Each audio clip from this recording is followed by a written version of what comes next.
Hello, good evening guys. Andito na naman si Lenny. Ayan.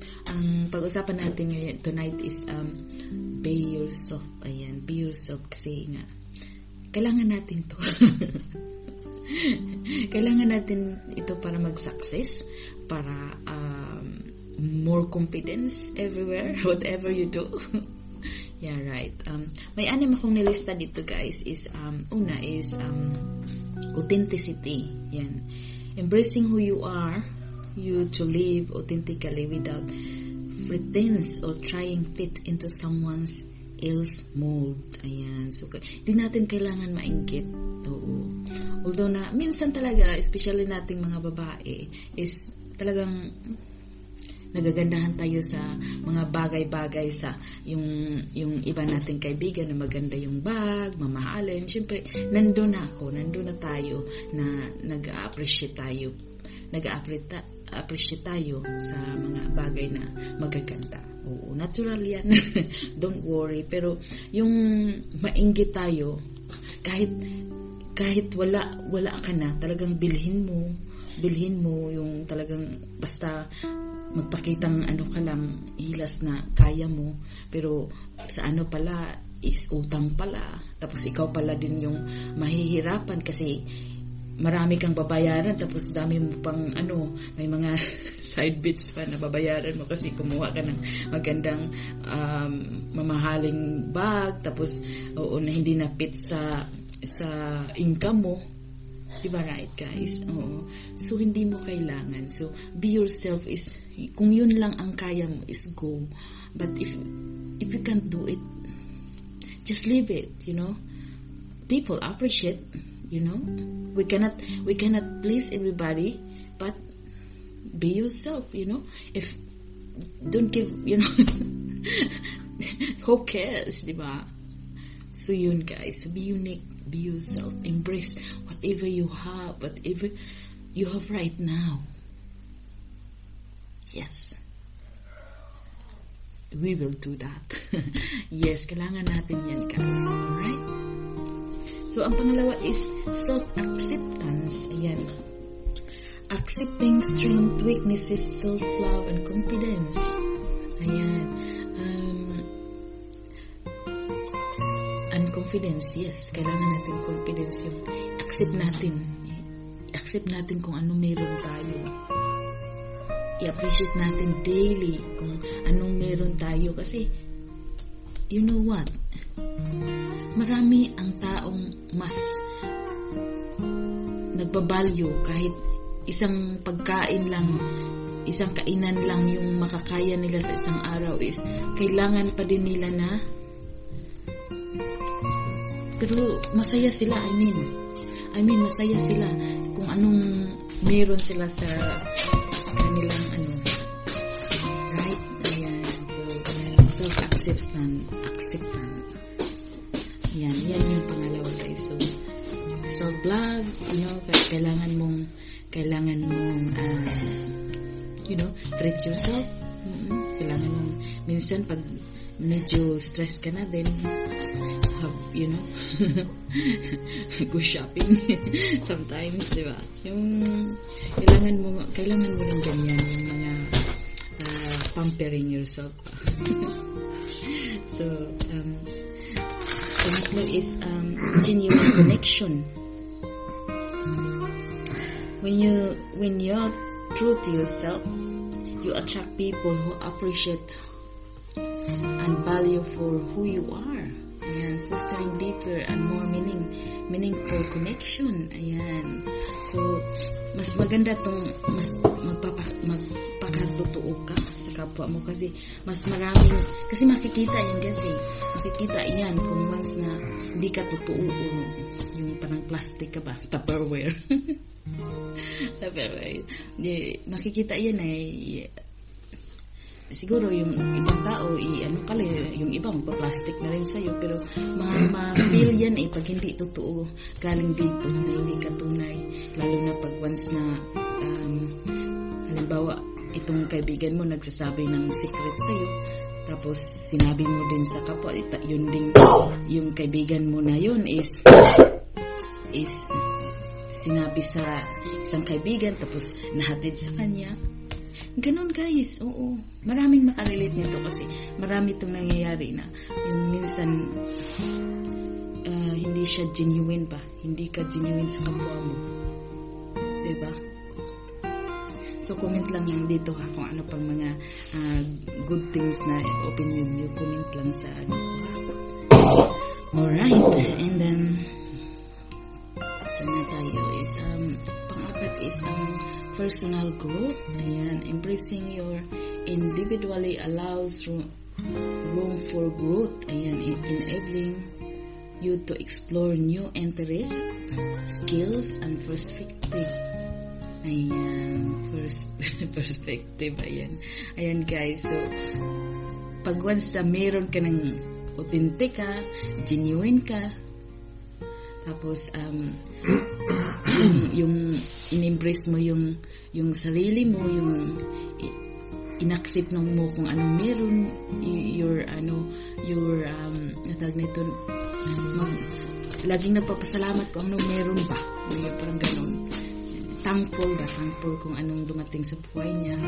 So merong malaki ang room sa sarili mo na you can get more, you mas explorer ka, mas adventurous ka kasi maano yung yung utak mo hindi ka nakalaan lang yung utak mo sa isang bagay na ay bakit naman wala ako niyan, bakit siya meron, di ba? Parang mai-stress ka na rin, o di ba? So the more na meron ka niyan, confidence ka sa lahat ng bagay na nangyari sa buhay mo, is syempre more mature, marami kang skills na uy, bakit ako magaling ako sa ganito, hindi ko iniakala na marunong pala ako, kasi maano yung isip mo yung clear na ay kaya ko to, bakit ano lang ang natapos ko, pero bakit na kaya ko to, na nagawa ko to, parang ganun. May minsan na bagay na halimbawa para sa akin, pag once na yung halimbawa na about sa computer, talagang wala kami computer dati wala kami computer sa province, wala nga TV, wala nga akong radio na puro lang sa baboy, pakain sa baboy, pakain sa baka, manok, yun lang ang lagi ko everyday tapos school, uwi, lampaso sa sahi, ganun pero bakit na pag once na maghawak ko ng computer bakit alam ko nung mga ganito na hindi naman ako nag-aaral. Kasi, at saka syempre, hard work ka rin, mag-research ka rin kung paano. Di ba may time ka? May time ka sa makita mo yung skills mo, ma-mold mo, at you can be successful. Right? Ayan, so, next is, panglima na tayo guys, no? Bored na ba kayo? Ayan. So less stress. Ayan. Trying to be someone you're not can be exhausting. Being true to yourself eliminates the stress of constantly maintaining a facade. Yeah. So pag once na gaya ng sabi ko na pag once na tunay ka, totoo ka, at saka genuine ka, at willing ka mag-learn sa bagay, hindi ka nakatuon lang na sa ibang tao, kung anong meron sila, sana meron ako. Hindi pwede yan, hindi ka mag-success ng ganyan. Andun lang yung isip mo, bakit ganyan, bakit siya meron, bakit ako wala, unfair. Hindi unfair kasi ang Diyos naman is sabi nga ng Diyos na magtrabaho ka at ipro-provide ka rin niya. Yung parang bigyan ka rin ng may mga instrument na gamitin siya na para makuha mo yung goal mo. Diba? At one time na minsan dadating talaga sa buhay natin na stress ka. anxiety, depressed. Yan, kasi minsan tao ka lang masasaktan ka, iyak ka, di ba? Pero it's fine kung iiyak ka. Sabi nga ng asawa ko one time, sabi niya is matalino ka. Oo. Yung iba na hindi naka-graduate pero hindi alam yung ganyan, pero ikaw just one click alam mo. How come kung nakapag-aral pa ng master? Yeah, diba? So yun guys, ayan. Kaya nga, oo. Kaya be yourself lang talaga siya, no? Be yourself lang tayo, gano'n. Ayan, tapos pang-anim is inspiration to others. Ayan, your authenticity can inspire others to embrace the uniqueness and live without fear of judgment. Ayan, pag once na kasi napaka-positibo mong tao, guys, di ba? Minsan na-attract mo yung mga tao na mas positive ka sila, kasi kung once na nandun ka sa mga taong toxic people, you can be toxic people one day. Diba? Kailangan mo rin ding yung sa mga positibong tao makijoin ka, kasi pag mapipil mo rin yun na positibo to, yung mga friend mo na magandang samahan, hindi ka yung imarites. Yung ganun, hindi ka imarites, pero wag ako sa mga marites, kasi wala naman yung walang magandang magawa sa buhay mo pag marites. Basta nakatulong din tong marites, guys, alam nyo, kasi pag once na may marites kasi is kailangan pag nakakatulong, kasi instead na nagsabi sila ng negative sa iyo, so kailangan mo kailangan mo ring hindi yan papakita ko sa kanila na hindi totoo yung mga judge sa akin, parang ganun. At saka